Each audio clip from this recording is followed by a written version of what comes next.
Olá, pessoal. Aqui, professor Adriano Viaro, mais uma vez com Fábio Catani em mais um episódio do Batcast. Sempre um oferecimento de Great Job Comunicação que vocês encontram no Instagram ou por greatjob.com.br. Hoje, diferente dos nossos outros episódios, nós temos também um co-host convidado, Rodrigo Mizunski, um advogado e amigo que está aqui para nos ajudar a conduzir as perguntas para o nosso entrevistado. E para o nosso entrevistado, como de costume, Fábio Catani, faça as honras da casa. Então, nós temos hoje uma honra gigantesca de ter conosco um dos mais importantes juristas, um dos mais importantes defensores da democracia deste país, Lênio Luiz Streck, pós-doutor em Direito, professor universitário na Unicinos, foi membro do Ministério Público do Rio Grande do Sul, membro catedrático da Academia Brasileira de Direito Constitucional, trabalhos em filosofia do direito, hermenêutica, enfim, o homem é um poço de saber, de conhecimento e de coragem. E justamente hermenêutica vem de Hermes, aquele deus mensageiro que trazia as mensagens, e eu gostaria justamente que o Dr. Lênio começasse fazendo esse papel de nos trazer como primeira mensagem como Lênio Luiz Streck chegou a essa condição de sempre cogitado, sempre lembrado para um possível nome de Supremo Tribunal Federal, ministro da Justiça. Tudo isso. Como foi a trajetória de Lênio Streck? Pois é, quero cumprimentar todos aí e ouvintes também. Depois foi uma batalha que começou aos 8 anos, quando eu vi o meu pai ser preso pelos militares no golpe de 64, né? Então, de algum modo, embora eu não soubesse o que estava acontecendo, embora eu não soubesse nem o que era bullying dos colegas no colégio, alguma coisa foi se formando, né? E que me empurrou durante todos esses anos para a busca da democracia, da justiça social, e sempre escolhendo o lado dos lutadores, não o lado da facilidade, né? Não, não o lado daqueles que ficam do lado da força, né? É, e em vez da força, do argumento da força, a força do argumento. E isso fez com que eu escolhesse o direito. Depois fui para o Ministério Público, 28 anos, fui um membro do Ministério Público diferente, diferenciado e diferente, isso eu posso dizer hoje, e cada vez mais, na medida em que eu vejo o Ministério Público e a magistratura, enfim, se distanciarem das questões mais sociais, e agora, nesses tempos difíceis que nós vivemos, nós estamos cobrando, né, uma participação do Ministério Público muito mais efetiva do lado da democracia, que aliás, a Constituição diz, né, que o Ministério Público é o guardião da própria democracia. Eu queria saber, em face dessas coisas que têm acontecido, no antes o abuso do poder econômico, fake news, essa guerra toda, depois, no dia da eleição, a sabotagem contra os eleitores, depois da eleição, a sabotagem cotidiana, o pedido pela volta dos militares, as ruas entupidas, os asfaltos sem poder passar, e isto era a tarefa dos guardiões da democracia. Obviamente que é papel da polícia, mas quem faz a fiscalização externa da polícia é o Ministério Público. Então, isso faz com que eu, hoje, na advocacia e no magistério superior, faço hoje, sei lá, quase mais de 40 anos de magistério, em mestrado e doutorado, enfim, e na trincheira cotidiana, né? A trincheira o Conjur se transformou numa grande trincheira, né? Eu já escrevi 911 textos no Conjur em 10 anos, e nós fizemos a Grande Guerra, né? Enviaram mais para vocês aí essa guerra, para dizer para todos, a presunção da inocência, que foi aquela virada jurisprudencial, a, a parcialidade do Sérgio Moro, que foram as duas grandes lutas, a Lava Jato, que fez todo o caminho para que o bolsonarismo existisse. Sem a Lava Jato não existiria o bolsonarismo, não existiria essa extrema-direita, e não existiria isto que está acontecendo agora, e nós estávamos lá, eu fui um dos primeiros a fazer a denúncia. Quando todos achavam que a Lava Jato era a salvação, eu dizia: onde está a salvação está o desastre, onde está a salvação está o perigo, né? E depois fizemos toda a luta. Eu fui o autor da ação, né? Subscritor da ação da OAB da presunção até a chegada. Levamos 3 anos para conseguir essa virada, e que casualmente foi o fator fundamental na libertação do Lula, né? Porque o Lula não foi liberado pelo habeas corpus, ele foi solto exatamente por causa da presunção da inocência. Enfim, brevemente, é um pouquinho da roça até os nossos dias, né? Da prisão do meu pai até a prisão do Lula, a sua soltura.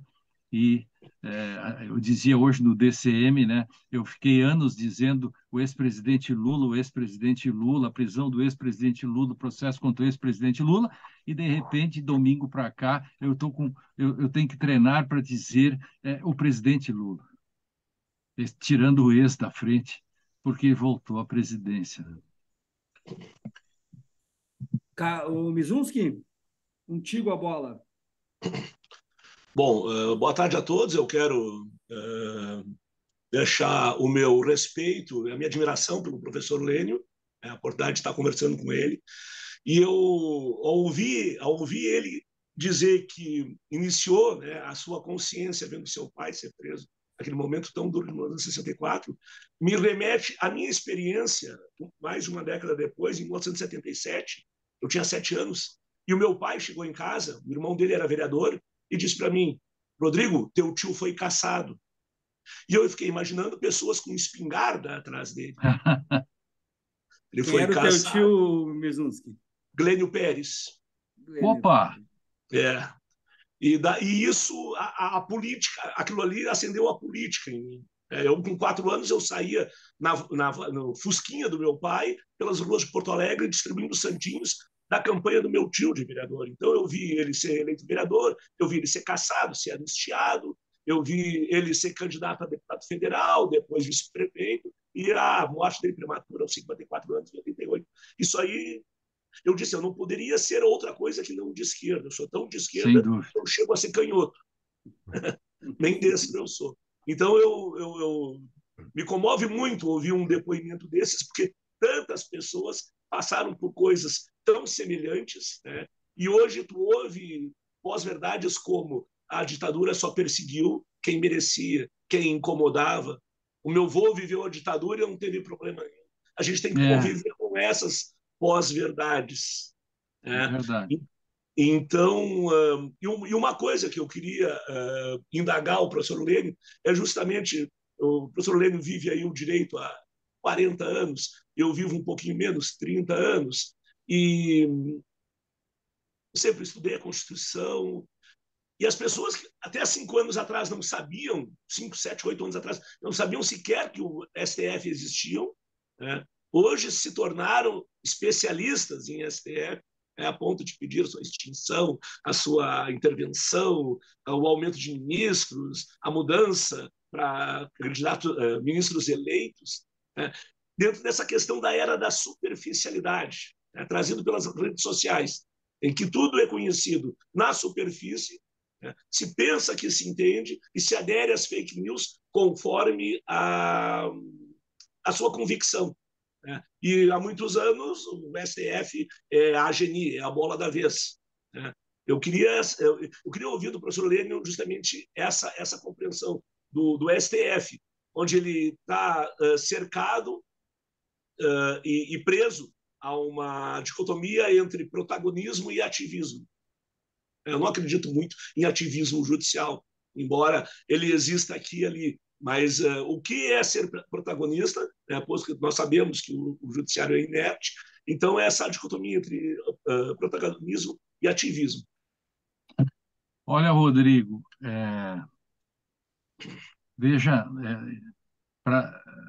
uma das grandes questões, né, que a gente, fazendo o debate público todos os dias, né, sempre dizendo verdades incômodas.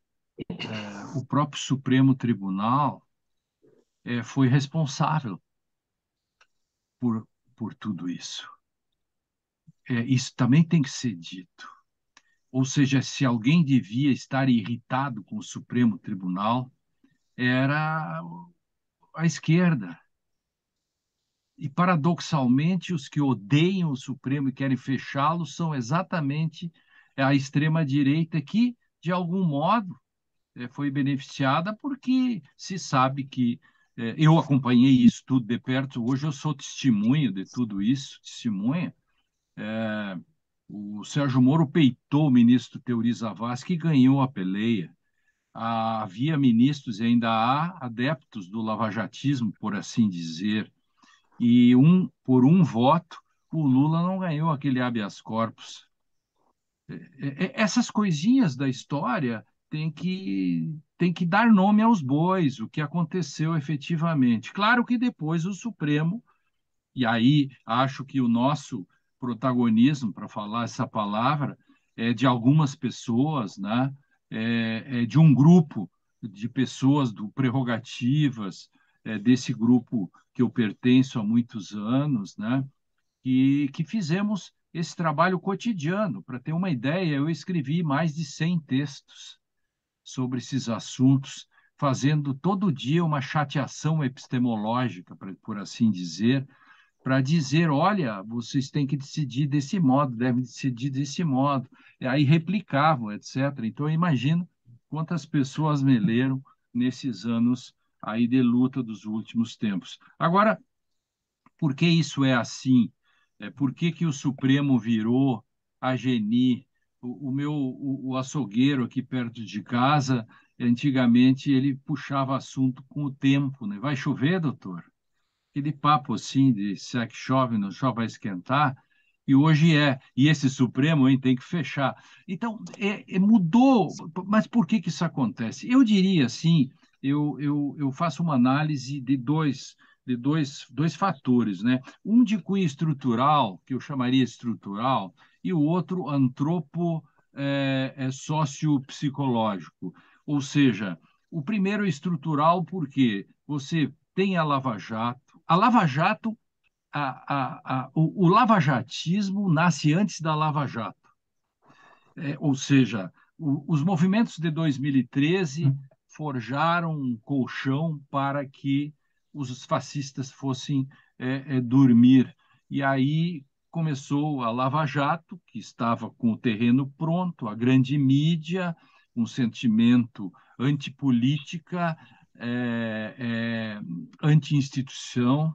Isso fez com que você criasse um terreno fértil para o outsider. Por exemplo, como surge Bibo Nunes? Ele nunca seria deputado sem isso. Vamos dar nome aos bois. Carla Zambelli se elegeria para alguma coisa? Vamos dar nome aos bois. Entendeu? Tem que dizer. O outsider é que fez tudo isso. Entendeu? E aí surge isso tudo gera o bolsonarismo, que dá condições para o Bolsonaro, entende? Fazendo um pouco essa metaforização. E aí está tudo que está aí hoje. Mas o que sustenta isso? O antropo, o homem em relação com a sociedade, sociologicamente falando, e psicanaliticamente ou psicologicamente para explicar um pouco aquilo que antigamente se brincava, né? Você ia no açougue, até o açougueiro brincava e dizia, quando tinha uma idiosincrasia na sociedade, e só Freud explica. Ele não sabia que era Freud, mas todo mundo dizia, o cobrador do ônibus dizia, Freud explica. É a piada que tinha. Hoje, de fato, só Freud explica. Porque tem que ler a psicologia das massas, né? E autonomia lá do eu, tem que ler esses autores clássicos para explicar. O Freud, inclusive, fala no rebanho e como isso se forma. Então, eu chamo a tudo isso de neolumpesinato 4.0, né, que é o texto que eu escrevi esses dias, que é o lumpen é aquela classe que não faz nada, não faz revolução, e se faz, não participa depois. Ela é apenas massa de manobra. Então, ela não é nenhuma classe. É aquilo que o Marx rejeitava e chamava de saco de batatas, naquela época, naquele contexto.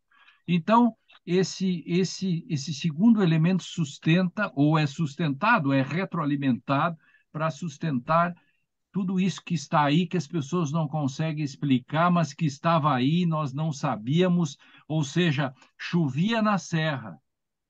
Nós é que não nos dávamos conta de que viria aí uma grande enchente. Professor doutor Lênio Streck, eu ouvi o senhor falar em 40 anos de docência e a importância da docência, e eu acredito que isso deva ser tão importante quanto todas as outras funções suas, porque formar os novos advogados e estar vinculado a esse processo de formação. Eu também acompanhei durante muitos anos o seu programa Direito e Literatura. E aí juntando tudo, direito e literatura e o trabalho da docência no direito, a pergunta que eu lhe faço é: todo aquele seu trabalho de direito e literatura, riquíssimo nos programas, é uma realidade dentro das escolas de direito por onde passaste ou que tem conhecimento, ou isso está muito longe ainda da formação de direito, ter esse conhecimento aprofundado dentro da literatura clássica? Isso não ocorre. As faculdades de direito se transformaram nas últimas 2 décadas, principalmente numa fábrica de reacionários. Se fossem médicos, estariam formando médicos que odeiam antibióticos, né? Então, nós estamos formando gente no direito sem a mínima humanidade. Nós estamos formando gente que odeia a Constituição. Agora, como isso acontece? O recrutamento nas magistraturas, no Ministério Público, e o modo como os currículos são feitos e o modo dos concursos públicos. E, enfim, o direito fracassou, lamentavelmente. Então, nós temos que fazer um grande resgate daquilo que é a degeneração do direito. Nós não aprendemos nada com a história, aprendemos muito pouco, né? Um dos principais livros da Alemanha, muito premiado, talvez o livro que melhor tenha descrito o problema da ascensão do nazismo, é de um autor chamado Bernd Ritters, que escreveu um livro chamado Die unbegrenzte Auslegung, que é uma interpretação não limitada ou não constrangida. Ele mostra como os juristas ficaram olhando Hitler assumir o poder, decretar, intervir, e nada fizeram. Por isso é uma interpretação do direito que não foi limitada. Ou seja, a crítica que ele faz ao que os juristas não fizeram, deixaram acontecer, que é a crítica que eu tento fazer todos os dias. Eu avisei há muito tempo, se eu não fui o primeiro, eu fui o segundo ou terceiro que avisou que a Lava Jato era isso que estava aí, que a Lava Jato faria tudo isso. E as pessoas diziam: você enlouqueceu, você está na contramão. Então, tem essas coisas todas fazem com que a gente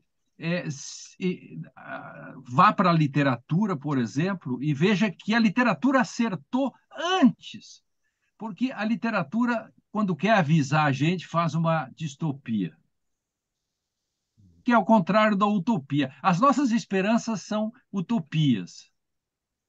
A literatura generosamente avisa para a gente 100, 250 anos antes, assim, vai dar merda ali adiante. E faz uma distopia.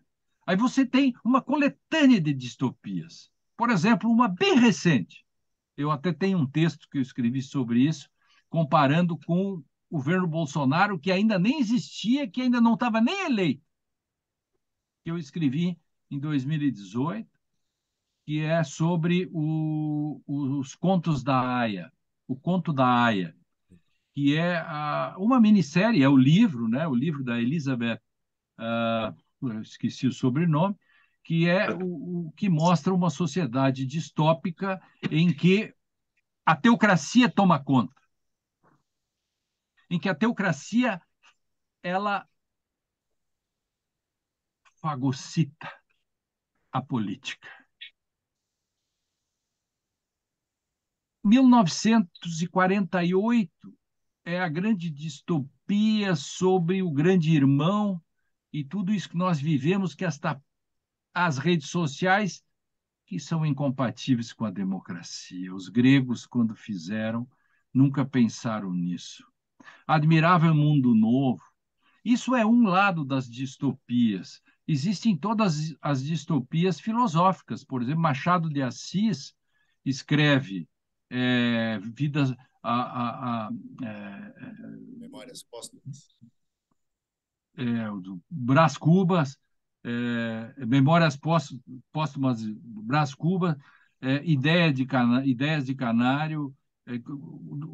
Os livros do Machado, digamos assim, faz uma antropofagia brasileira. E eu acho que antes do modernismo no Brasil, o Machado, que era um realista, já tinha feito isso.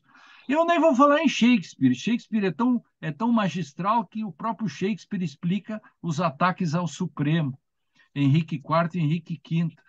Enfim, então, o refúgio que eu faço na literatura é existencial para me proteger contra a barbárie do cotidiano.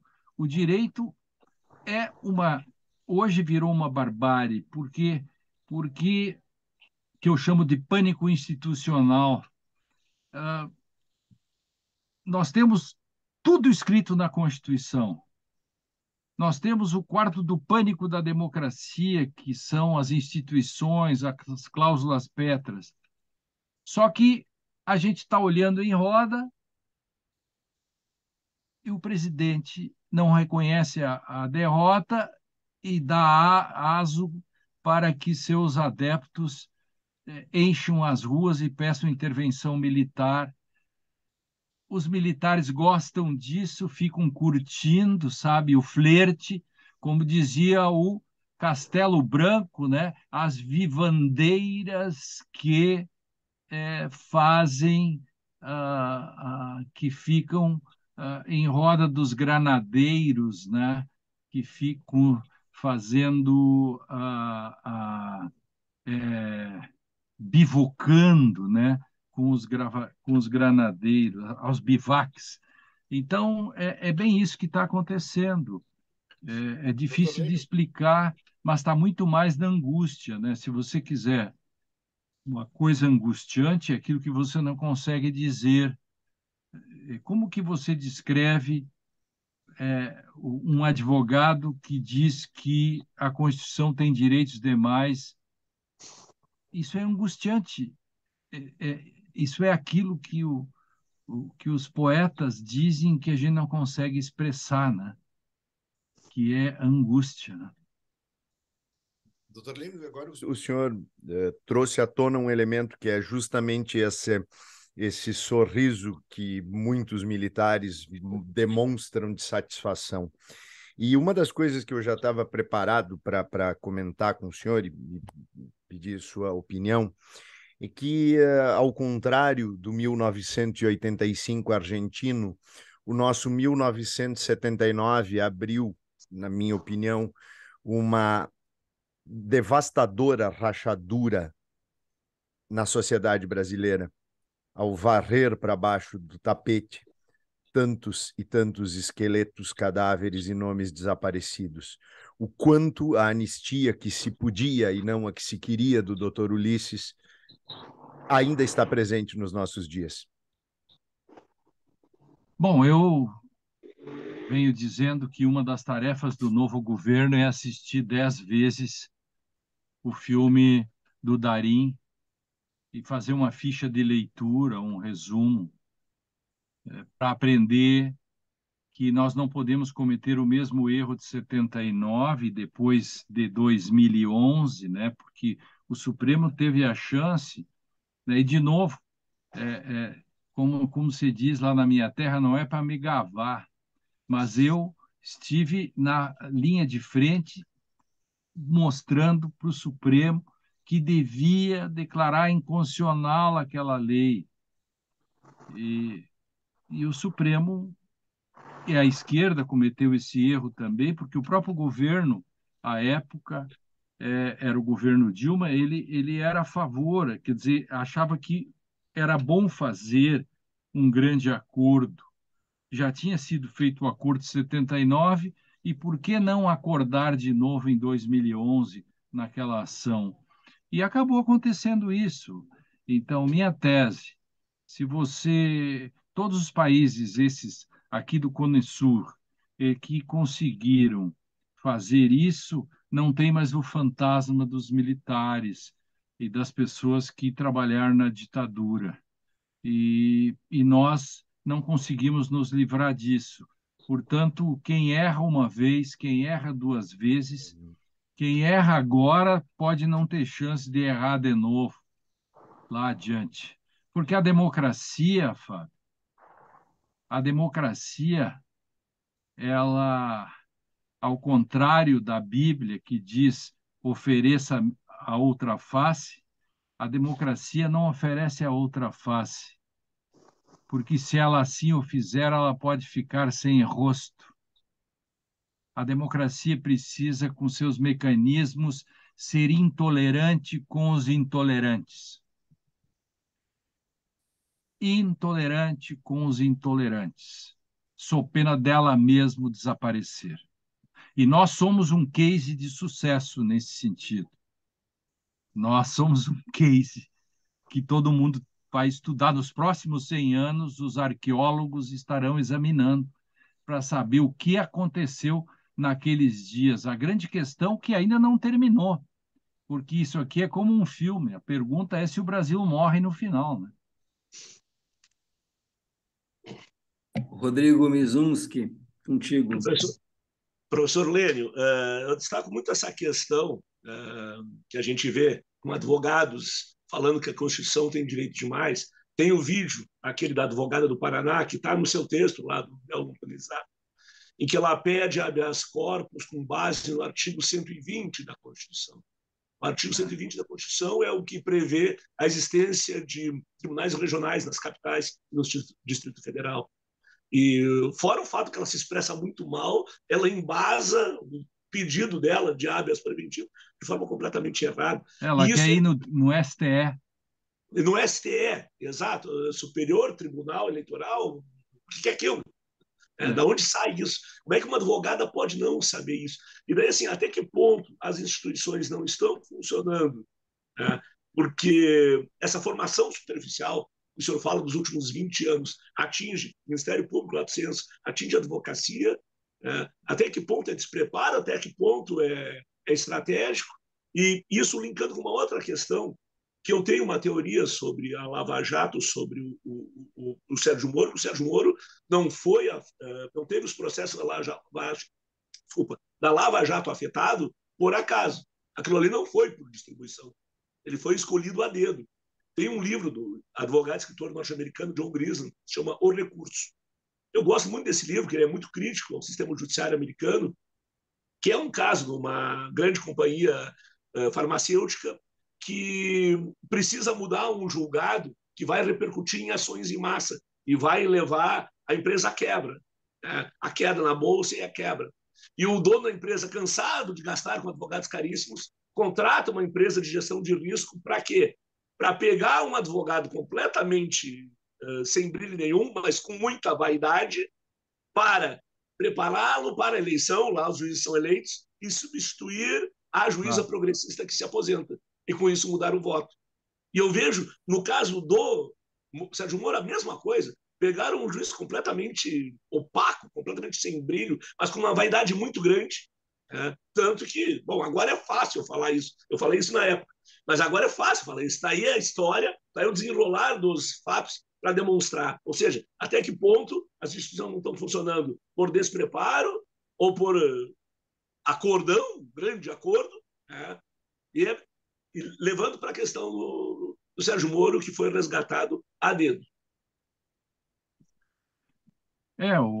Sempre existe sempre uma coisa há um conjunto de pessoas que entram ingenuamente numa história por alienação, por não se dar conta, né? E existem as pessoas que são os protagonistas, né? E dentro desses protagonistas, alguns acreditam fielmente em determinadas teses e outros não acreditam nem um pouquinho, mas exatamente entram no jogo exatamente porque a partir de uma razão cínica, né, eles sabem o que fazem e vão continuar fazendo desse modo, né? E esses são os que estão e gente acima que planeja, né? Por exemplo, uma coisa que não se explicou e que a imprensa nunca questionou, porque nos países europeus o combate à corrupção e outras não quebra as empresas. E por que aqui as empresas foram quebradas? E por que a indústria pesada e tudo isso? A quem beneficiou tudo isso? Então, essas questões ainda não estão claras. Se houvesse um parlamento favorável ao novo governo, seria possível fazer uma CPI sobre tudo isso para resgatar, né, as mínimas questões que ficaram para trás e ver exatamente qual é o paciente zero nisso, né? Começar com aquele primeiro processo do Banestado e ali o que houve, o acordo com o Youssef, e reconstruir isso. Eu sei que tem livros que já fizeram, mas livros sempre são contestados, enfim. Essa é uma questão, não é científica, é política. Se a política não trouxer uma narrativa que possa enfrentar as narrativas dos protagonistas Lava Jato, eles continuarão sempre dizendo: nós poupamos tantos bilhões, nós recuperamos tanto e blá, blá, blá, blá, blá. Essa é uma questão que tem que se colocar uma questão, transformar essa questão jurídica numa questão política. Paradoxalmente, às vezes, nós precisamos transformar uma questão política numa questão jurídica. Agora, nós precisamos de uma questão política com toda a mesma divulgação que a Lava Jato sempre teve a seu favor, dessa vez para desmontar toda a sua farsa que foi, né, ao ponto deliberadamente de tirar o presidente Lula daquela disputa e que envolveu, eu acho aí por boa fé, o Supremo Tribunal, que acabou negando aquele habeas corpus, que se não tivesse negado mudava a história, o que faz com que nós temos que rediscutir as instituições no Brasil. Não é possível que a sua liberdade numa circunstância dessa dependa do match point, que a bola vai para cá, a bola vai para lá e tal, por uma bola, você não pode. Então, tem uma série de coisas para fazer. Não sei se o presidente vai ter como fazer isso, não sei se tem base parlamentar, não sei, vontade política eu acho que tem, mas o que necessitaria é uma grande secretaria de reforma do judiciário que abarcasse o próprio Ministério Público, né, e as instituições que estão ao redor. Doutor, a gente tem visto, perdão, Viário, só para. A gente tem visto muito claramente, dentro de membros, inclusive do Ministério, um ativismo político. Os caras estão se embandeirando de verde e Há amarelo. um bolsonarismo, né? Vamos dar nome às coisas. Não, nome aos bois, exatamente. Há uma parte bolsonarizada das instituições, entendeu? É uma parte bolsonarizada. Isso tem que ser dito, isso está visível. Temos que dar nome às coisas. eu moro eu moro bem perto da Presidente Vargas, no centro do Rio de Janeiro, bem perto do Palácio Duque de Caxias, e eu fui ali na manifestação filmar para fazer um registro para o meu canal, e eu vi ali todas as polícias junto com bandeira do Brasil no meio da manifestação. Todas. É isso. Mas, doutor, eu queria ir na esteira do paradoxo da tolerância, que o senhor trouxe muito bem ali, não tolerar o intolerante, e fazer um rápido resgate de um fato ocorrido no Twitter e que eu estava envolvido e que eu tive uma ressonância muito grande graças a um tweet seu. Então, tivemos o caso do seu Jorge em Porto Alegre, no Grêmio Náutico União.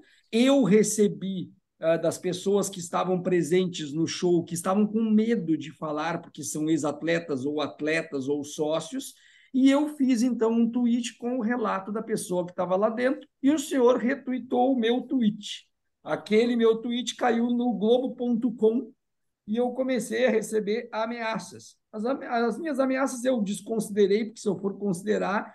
Só que daí o que me chamou a atenção é depois cai, então, no meu WhatsApp, o áudio do diretor ou presidente tentando ridicularizar um tal de um advogado, Lênio Streck. Então, nós tivemos ali a intolerância ao intolerante, o racismo, o caso, o fato, mas eu queria lhe falar sobre tudo isso aí, porque eu acabei estando envolvendo sem querer, o senhor acabou me seguindo no Twitter naquele momento, eu achei ali, e isso aí virou tudo o que virou e acabaram tentando ridicularizar alguém com o currículo que o senhor tem. Eu estou processando, né? 2 dias depois eu já tinha entrado com ação judicial, né? Vamos esperar agora. Eu não respondi a ele porque eu tenho meus limites, assim. Então, a determinados assuntos eu não desço para discutir. Então, eu vou deixar o judiciário discutir essa maldade aí que o cara fez comigo. Catani, vamos abrir a última rodada de perguntas? Isso, eu tenho compromisso aqui a pouco. Temos mais vamos lá. Mais uma para cada um e deu. Isso. Eu já acompanhei algumas das suas manifestações e eu confesso que eu tenho um certo receio, embora eu também seja muito mais tendente a ser favorável a um regime parlamentarista. No Brasil, será que há algum regime que efetivamente iria funcionar, doutor Lênio? Eu tenho, assim, Fábio, eu tenho falado do parlamentarismo num sentido assim, de até para chamar a atenção das dificuldades, né, que o presidencialismo trouxe sempre, né? O presidencialismo possibilita esse presidencialismo de compadrio, de acordão, etc. Não existiria centrão no parlamentarismo. Eu não sei como seria, porque o próprio centrão podia ser o próprio parlamento e, portanto, tomar conta do poder, sem intermediários. Aí seria algo parecido com o que aconteceu nas 7 décadas de Partido Revolucionário Institucional no México? Isso. Exatamente. O PRI é um case de sucesso, por dizer assim, para mostrar esse tipo de coisa. Sempre é o perigo. Então, para isso, claro, eu advogo, digamos, sou simpático ao parlamentarismo desde há muito, por uma questão assim de princípio minha, mas para isso tem que mudar o sistema de voto, que teria que ser um voto em lista. E uma ampla discussão, o voto em lista, que digamos, historicamente fez com que na proclamação da República, a nossa Constituição de 1891 só foi possível porque o parlamento foi eleito com a mudança do sistema eleitoral, com a Lei Cesário Alvim, pelo voto em lista, que derrubou o sistema distrital puro, em que havia as lideranças, os pequenos barões, etc., da monarquia. Então, eles dominavam a política, os coronéis, e eles não tinham estrutura para aguentar um voto em lista. E aí foi uma vitória. No meu livro Jurisdição Constitucional, eu conto essa história e mostro a estatística de como os votos foram dados em cada estado, e isso fez com que nós tivéssemos a primeira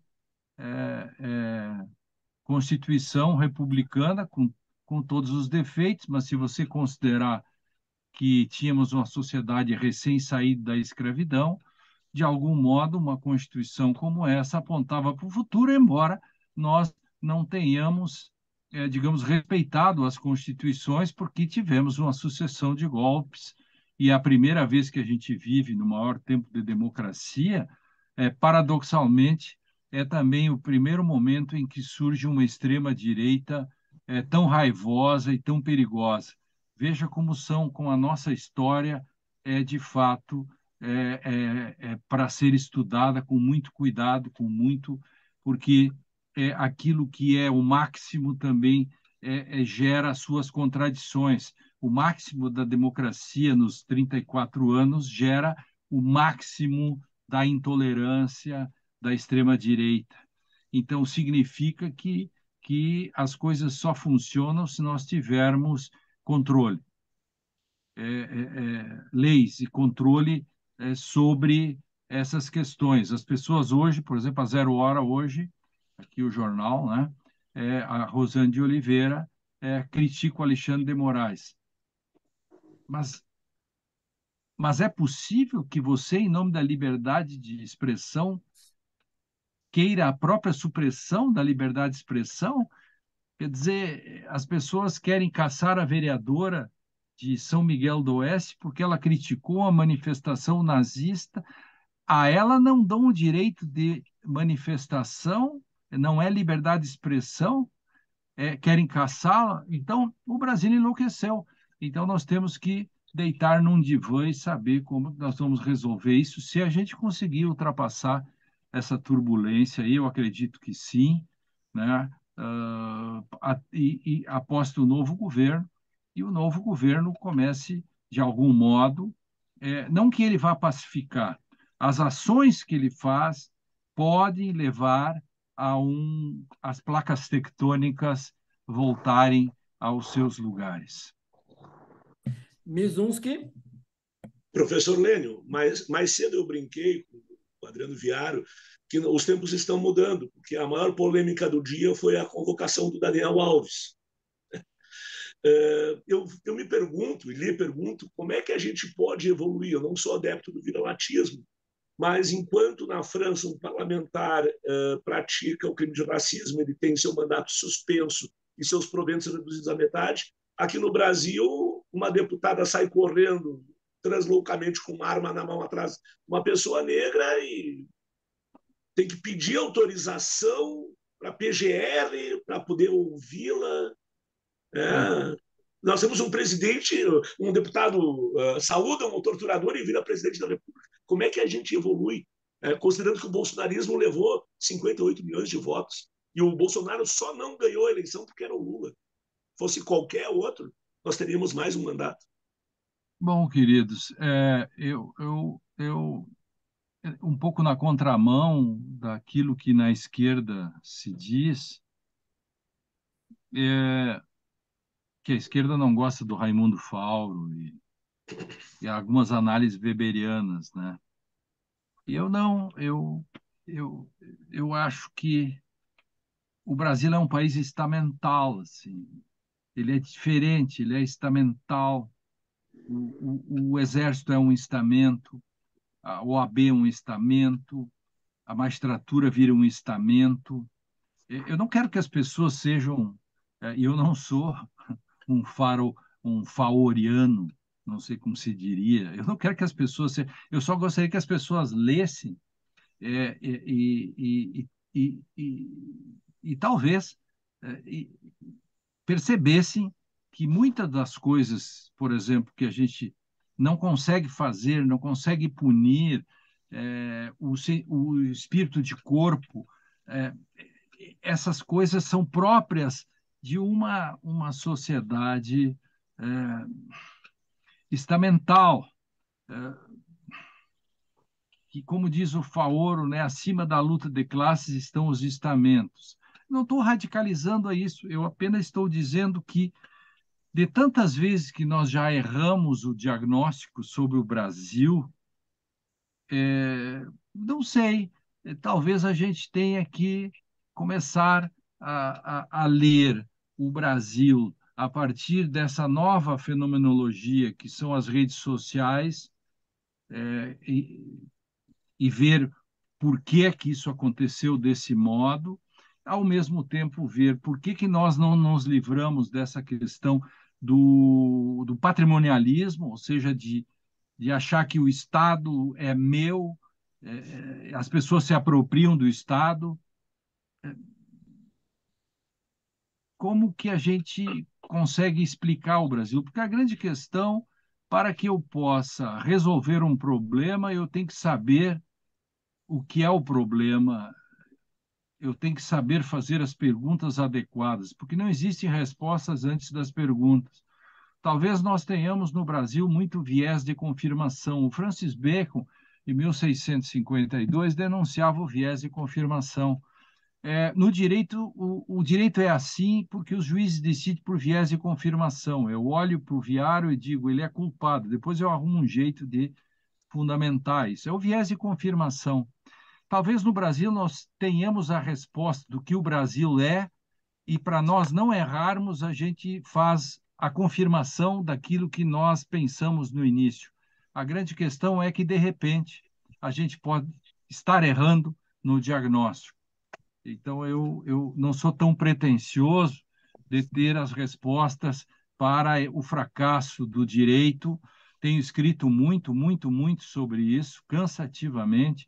Eu não tenho as respostas para saber o fracasso, por que nós somos tão patrimonialistas, por que nós continuamos tão agarrados na máquina pública, por que nós temos esse capitalismo chapa branca, porque até os capitalistas, as elites, são todas agarradas no Estado e, ao mesmo tempo, falam mal do Estado. Eu não tenho as respostas, eu só acho que são, talvez, o que eu saiba fazer é boas perguntas, que já é um bom começo, eu acho, né? Isso, pessoal. É isso aí. Eu queria só fazer um comentário final, então, doutor Lênio, e dizer que foi uma satisfação muito grande ter recebido o doutor aqui e dizer que nosso canal aí está aberto sempre para tirar dúvidas com nossos ouvintes. Pedimos que curtam, sigam, compartilhem e até uma próxima. Agradeço ao Rodrigo Mizunski Pérez também. Eu, professor Adriano Viaro, junto com o Fábio Catani, conduzi mais um episódio do Batcast. Tchau, tchau.